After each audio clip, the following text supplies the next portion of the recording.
Alphabet shares under some pressure late in the day, down 3% when all was said and done after OpenAI announced it's launching its search engine, Search GPT, at least in a beta test form. It's going to use information from its business partners like News Corp and The Atlantic. Joining us now is Ben Reizes. He's head of technology research at Melius. Good to see you, Ben. So, I mean, we saw OpenAI announced this search competitor, but more than a year ago, Microsoft tried to use AI to compete with Google, and the needle didn't move. Why should we think it'll move this time? Well, a lot of subscribers for OpenAI right now, John, and good to see you. I think that OpenAI has quite a bit of following right now, but also people are using it for different things. And if they're able to merge the functionality, there could be a little bit of a threat there. A lot of folks talk about Perplexity, which is kind of gives you a glimpse on what AI-infused, quote-unquote, search may look like. But when OpenAI does it, it gets to a heck of a lot more people, and they're very well funded. And, Microsoft benefits the better OpenAI does, too. So Microsoft's motivated to help.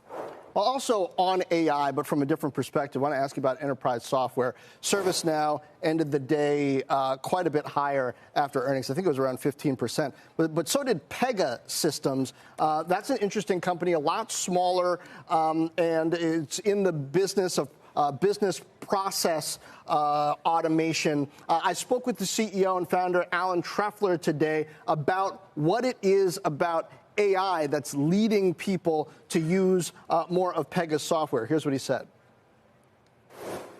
Others have said, well, if Pega is on this journey, they're clearly going to be highly capable in AI and is going to be the company that we want to bet on when we think about optimizing our processes.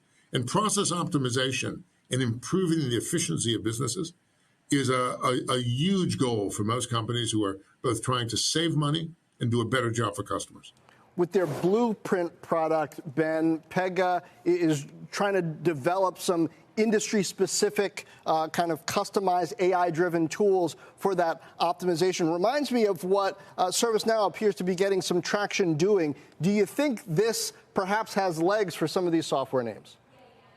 For some of the names, yeah, like we don't cover Pega and we don't cover ServiceNow, but we really follow it closely because it is an AI play. And what we're picking up is that ServiceNow makes it easy for people to use AI, and they also could be even cannibalizing some of the consulting. We had previously thought that consulting would do pretty well in AI because people needed help, but some of these tools that are industry specific are doing a pretty good job of penetrating certain industry specific use cases. So I think, in short, for your viewers, it depends on the company. It depends on how they're going to market. AI is not helping everyone.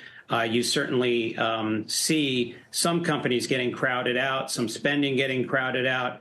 And those that are solving real problems that make it more easy to use and implement, like a ServiceNow, and I assume Pega, then you're seeing where the barbell is here, and certain winners are really standing out. As you do talk about the fact that it's company specific, I do wonder, though, Ben, does it mean that it's time for investors to stop putting so much money to work in this first stage of AI infrastructure, picks and shovels, if you will, and start putting more to work in some of these software names in what is going to be considered more of the application layer? Has the time come yet? Have we found an inflection point? Well, you're seeing some companies like ServiceNow and I guess Pega do pretty well. You're also seeing infrastructure software hang in there, and then the applications are touch and go, to put it nicely. I don't think it's over with regard to this rotation. Over like a 10-year period. I really believe that an AI factory is really what is a software factory. It's not an AI factory. It's a software factory that's creating applications.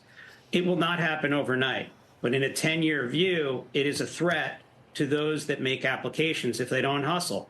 And, we're seeing right now even the impact of cost inflation, price hikes and whatnot as people evaluate AI. Some companies are having a little issues, and AI coding assistants are arguably making it easier for new competitors to come in, and the clouds are making it easier to host. So I think over time, picks and shovels, and even some of the old IT hardware folks that do data management solutions are going to do well. And of course, rotations like this happen. Things don't happen overnight. So, I understand what's going on, but I do think over the long term, AI eats a lot of software.